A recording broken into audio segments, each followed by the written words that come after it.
Assalamu alaykum wa rahmatullah. L'histoire du prophète Youssouf alayhi salam, que la paix soit sur lui, est l'une des plus belles. Allah dit au début de la sourate Youssouf, nous te racontons le meilleur récit. Sourate Youssouf, verset 3. Voici donc l'histoire complète et authentique de Youssouf alayhi salam.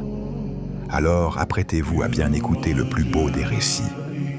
Youssouf, Joseph en français, était le fils du prophète Yacoub, Jacob alayhi salam, lui-même fils d'Ishaq, Isaac alayhi salam, fils d'Ibrahim el-Khalil, Abraham alayhi salam, le noble fils du noble fils du noble fils du noble. Ainsi, Youssouf appartenait à une lignée bénie de prophètes.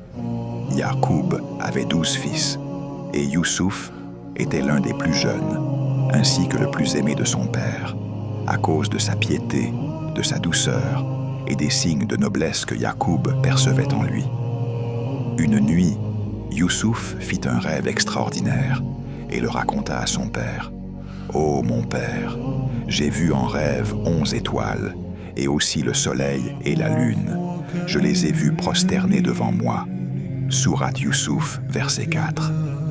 Yacoub comprit tout de suite que ce rêve avait une signification prophétique, qu'Allah élèverait Youssouf en rang et que ses frères, ainsi que ses parents, se soumettraient à son autorité par respect.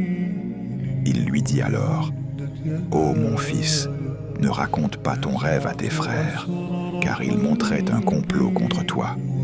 Le diable est certes pour l'homme un ennemi déclaré. » Sourate Youssouf, verset 5. Malgré tout, les frères de Youssouf devinrent jaloux de l'amour particulier que leur père lui portait. Ils dirent entre eux, « Youssouf et son frère, Binyamin, sont plus aimés de notre père que nous, alors que nous sommes un groupe bien fort. Notre père est dans un tort évident. » Sourate Youssouf, verset 8. Ils décidèrent de se débarrasser de lui pour regagner l'amour de leur père, Yacoub. Ils dirent, « Tuez Youssouf ou éloignez-le dans n'importe quel pays, afin que le visage de votre père se tourne exclusivement vers vous et que vous soyez après cela des gens de bien. » Sourate Youssouf, verset 9. Leur intention maléfique était de se débarrasser de Youssouf, et après cela, ils se repentiront. Est-ce comme ça que fonctionne le repentir? Non, mais l'un d'entre eux proposa une idée qui était moins grave. Ne le tuez pas, mais jetez-le au fond d'un puits, afin que quelques caravanes le recueillent. Sourate Youssouf, verset 10. Ils demandèrent à leur père la permission d'emmener Youssouf jouer avec eux. Mais en réalité, c'était pour s'en débarrasser pour de bon.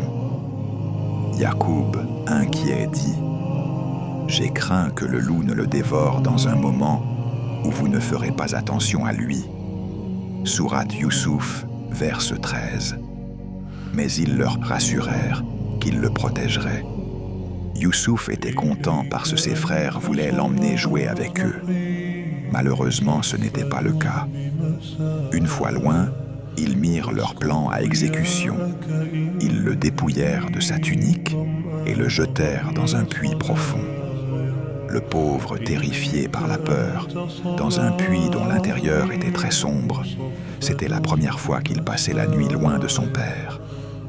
Allah le réconforta à ce moment-là, et nous lui révélâmes, « Tu les informeras sûrement de cette affaire, sans qu'ils s'en rendent compte. » Verset 15.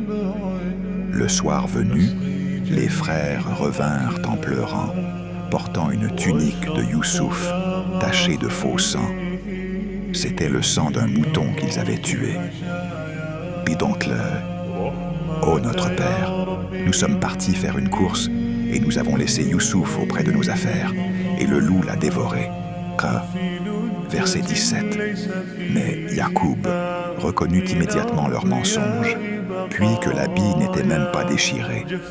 Comment un loup peut manger une personne sans déchirer ses vêtements?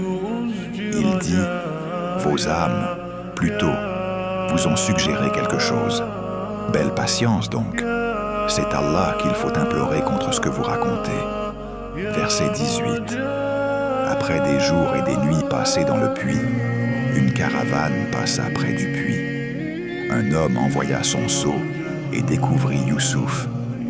Oh, quelle bonne nouvelle! Voilà un garçon. Verset 19. Ils le cachèrent et le vendirent comme esclave pour quelques pièces d'argent à des marchands d'Égypte. Le noble fils du noble fils du noble fils du noble est maintenant vendu comme esclave. Quelle triste histoire! L'acheteur était un haut dignitaire, Al-Aziz, ministre du roi d'Égypte. Il dit à sa femme: « Accorde-lui une généreuse hospitalité. Il se peut qu'il nous soit utile ou que nous l'adoptions comme notre enfant. » Versets 20 et 1. C'est ainsi qu'Allah plaça Youssouf dans une maison noble, préparant son avenir.